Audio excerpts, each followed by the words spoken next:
everyone. Welcome to Palette and Beyond's talk show Behind Every Bite. And I'm super excited to have Mark Wandler with me today. Mark is co-founder and CEO of Susgrainable. Hello, Mark. Welcome to the show. Hi, Pauline. Thanks for having me on. Thank you. So, to start with, we would love to know the story behind Susgrainable. So, tell us about that. Yeah, so it's a fun one. I actually say that it started accidentally on purpose. Basically, I decided to go do my MBA at UBC, specifically because the MBA there is focused on sustainability and innovation. And there, one of the entrepreneurship classes, you're supposed to dive into a problem and see if you can find a solution. And somebody came from the beer industry, and they mentioned they had this byproduct called spent grain, and it was becoming a bigger waste management problem for them and fee. And he thought there's something better we could do with it. And so we dove into that. There's a couple of food scientists on the team, and I came from a background in healthcare. I worked a lot with diabetics for about 5 years. And immediately when I knew this byproduct, basically the breweries are taking all the sugar out of the grains, all the fiber, protein, and minerals are left behind. So I was like, this is everything we need in our diets to fight back against metabolic conditions. Plus, it has this really fun food rescue story. So that Okay. basically started the whole premise for, can we, one, create a shelf-stable flour out of it, Mhm. and two, can we turn it into delicious products? So those are the two things we continue to focus on as we build out what is Susgrainable. Wow, that's amazing. So, how can Sustainable make a difference in the food industry?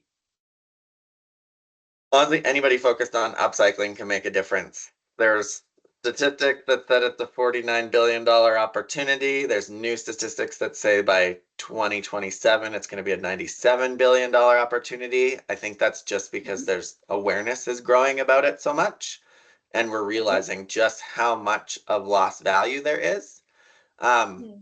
but we're also now seeing the rise in food costs. So one of the biggest ways we can mitigate that is making Mhm. sure all the stuff that we grow as food make sure gets used as food and it's not getting wasted. So I just see over the next 5, 6 years, there's going to be a very big focus on getting that value back into our food system because it could end up keeping food costs in check, but also Mhm. reducing waste, and it's got a huge sustainability side. So I joke around. I don't even know if it's joking. It's half serious. I do everything half serious, have fun. Business has to be fun, otherwise you're not going to want to keep doing it. But I say Right. we're just starting the initiative Mhm. on the circular economy, and the next generation coming up Okay. behind us is the one who's really going to Mhm. grab hold of it. They're always talking about impact first, Yeah. and they get to see the data when they're in like school, high school, university. And so we're just trying Mhm. to make sure that we show a beacon of light to be like the stepping point and them realizing it's possible, because they're going to be the ones that really transform the food system, in my opinion. Correct. Yeah, that's right. So that's an interesting topic that you brought up about circular economy. Can you speak a little more about it?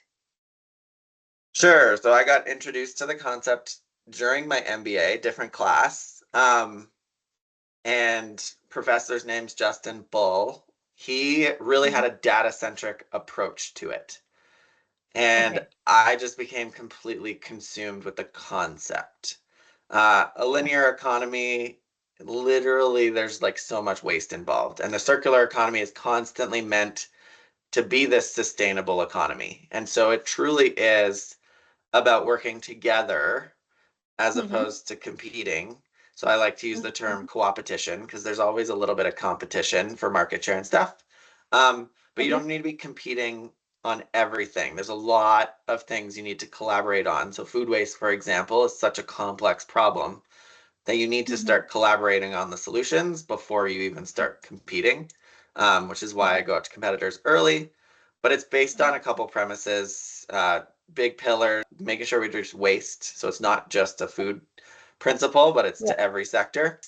Keeping Hmm. materials in our system to their highest value, and Right. creating the processes to make sure that we're Okay. in the circular system to make sure we keep things, materials in use to their full extent.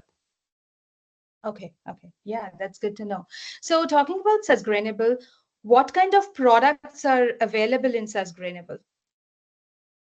Yeah, so it all starts with our flour, which is really hard to get your hands on because we don't Mm-hmm. make enough of it, and our baking mixes after our Dragon's Den appearance got popular. So, Okay. three different baking mixes. There's a pancake waffle mix for those who enjoy the lowest sugar products. Mm-hmm. There's a banana bread mix. Bananas are pretty naturally high in sugar, so it's a little bit higher in sugar. Mm-hmm. And then there's a chocolate chip cookie mix. Each one has a unique, different flair. So the chocolate chip cookie mix is meant to feature, there's no wheat in it, so it's low gluten. And Okay. then we're very excited. We just teased out a pretzel cracker at the Calgary Stampede. That's Wow. meant to be a product that we can get back into breweries and stuff like that and have them tell the story, but also give them something, give them value back. So it's kind of that full circle story. Give them a Got it. product that they can feature in the brewery itself, Okay. and get customers of the craft brewery market really behind it. Mm-hmm. Plus, it goes hand in hand with beer. Okay. Okay. Yeah. So these are interesting baking products, and I know, out there we have a lot of baking enthusiasts who might be, really interested in these products. So if you could tell a little bit about, for the baking enthusiast, how are these products going to help them? Yeah, well, this is where I'll be very transparent. I am not a baker. I am an eater of baked goods, but I'm not personally a baker. Okay. But the whole premise for me is about getting fiber back into folks' diets. Now, there is also added protein. So by just Mm-hmm. adding a little bit back into recipes, you can Okay. actually change the health composition of it. So the Okay. baking industry, the professionals that we've been chatting with, a lot of them are Mm-hmm. looking at it, one, because it's got a very interesting story and they like the ESG benefits of it. But for the Okay. practical baker, you're Mm-hmm. basically adding more fiber and protein to your baked good. A few Okay. key things is it's probably less good for used in things that like croissants and stuff where you need a really light rise and a light flour so that it really puffs up like puff pastry. Mm-hmm. But anything that's a little bit more dense, Mm-hmm. uh, the one most interesting thing I've noticed about it and a few others is that because of its high fiber content, when you mix it with certain spices and flavors, it grabs hold of them and actually accentuates them. So Okay. that's the funnest one. That's the one we kind of accidentally keep discovering. Um, Okay. and the one story I have to share about that is when we were primarily just starting the company and we were at farmers markets and seeing what kind of consumers liked most. We Mm-hmm. had a plant-based cookie that had fresh orange zest in it, and the Okay. fiber and the orange zest together, like the spent grain flour or upcycled barley flour, Okay. they combined and made this flavor profile that was like unreal, super distinct, and was like super Okay. popular. So, do you keep having pop-ups where, people can go and get a taste of the products? Less and less because now we've validated that there's a real opportunity, and one thing that keeps happening is we keep blowing out our flour supply. So we need to double down on making sure we can actually produce the flour at scale before we go back to the drawing board, and then before we bring on kind of the one thing we say is scaling the flour is the real impact opportunity. And then Hmm. it's about finding other businesses who could build a business with the flour. So we Okay. might share recipes with a few key partners. Okay. So, if let's say someone is interested in reaching out to you, then what's the way? How can they connect with you?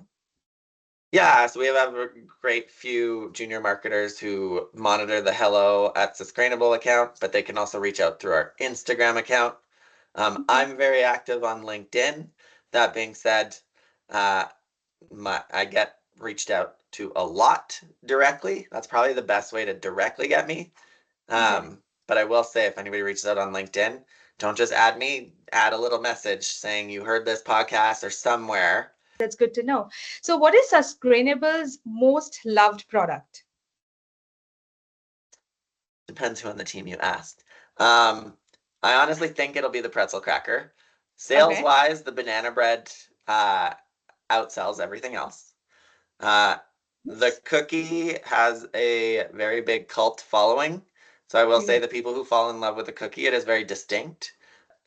Banana bread, then cookie, then pancake waffle. I do have a feeling though that the pretzel Mhm. cracker will blow those all out because of the convenience and the story and the amount you can do with it. Right. So that's cool. I mean, you have created a product that has got taste and health combined. And also, that's a good way of, bonding or getting good family time because, kids can make themselves. So, parents and kids, they can have good family time. And that impact is very important, right? Like, how you are using this product and what goes after that. So, that's a very important message that the next generation needs to know, and it's good that through your product and through your company you are sharing that message to everyone. Oh yeah, the impact side of it's a massive component of the business. Right. Yeah. Okay, so really excited to try Susgrainable's product. Where can we shop them? Yeah, so right now, if you're in Alberta, if you're in BC, there's a couple stores that have it. But if you're in Alberta, we're just Mhm. starting to chat with retailers there, hoping to get into a few. So we've been chatting Oh, with like the Blush Lane slash Spud. We've been chatting with Centera, Friesen Brothers, so slightly independents. We did the Sobeys local program, so Safeways and Sobeys in uh, BC. So we'll look at doing it in Alberta now that we've moved here. mhm. But online right now is probably the best way for Albertans to get it. And the one thing I'll share, especially as we're heading into Christmas, we've had so many people who they'll purchase a bunch because they can gift them out as well. So I Mhm. always encourage to get your free shipping. You need to buy a certain amount to get the free shipping, but this makes one of the best Christmas gifts because people haven't discovered it. And it's Oh, actually one of the most unique times of the year where after you get it, kids and like families can get interested in it, but you also have the time usually to bake it right between Christmas right. and New Year's. So it's Right. like a fun activity. It's a really fun gift. We had a corporate gifted out, a Okay. law firm, and they got back to us after they gifted it to all their corporate clients, and they're like, "We've never had so many people write back in and talk about how cool and thoughtful of a gift it was." So a lot of people will be like, oh, it's a little bit expensive for a baking mix, but for a gift, it's actually a really affordable gift. And it's one that comes across as super thoughtful. So, yeah, Yeah. pop on the website and do your Christmas shopping now. Perfect. I mean, yeah, that's perfect. Christmas coming around, there will be a lot of gifting. I mean, they can give those mixes, or if it's within friends and families, maybe you bake the goods yourself or along with your kids and show them your creativity. So there's lots of things that can be done. Yeah, go the extra mile and bake it yourself. You'd be my best friend if you brought it over baked for sure. Yeah, because we all love to eat good food. So if someone pours in love with those baking mixes and does their magic, that will be amazing. I love the way you think. You're totally a baker. Thank you, thank you. So tell us, Mark, what you are most excited about right now. Yeah, so there's a few things I'm really excited about at Susgrainable. So one of our values is empowerment. So anybody who comes and works for us, they get empowered to come take on new projects. Okay. So there's gonna be a really fun giveaway going out that Deja's leading from our team. And then Ben, I'm super excited for him. He's been working all summer on this beginner baking series. So it's all around the concept that he's not a baker, Mhm. but the baking mixes are easy enough. But now he's challenging himself to make other recipes with both the flour and baking mixes because we're focusing more and more on getting that flour and scaling the flour. So we wanted some recipes. So he thought he could tackle a little bit all at the same time. And it's meant to be a really fun, they're fairly quick videos, but they share his learnings, his failures, and everything of working with the flour. And I think there's 20 episodes that he's built out over the summer. And so those are all going to go starting in September all the way till Christmas. It was lovely chatting with you, Mark, and to know about Susgrainable and the amazing thought that went behind making of Susgrainable. So I'll definitely, request everyone to go visit the website and know more about it. Awesome. Thanks for having me on. Thanks.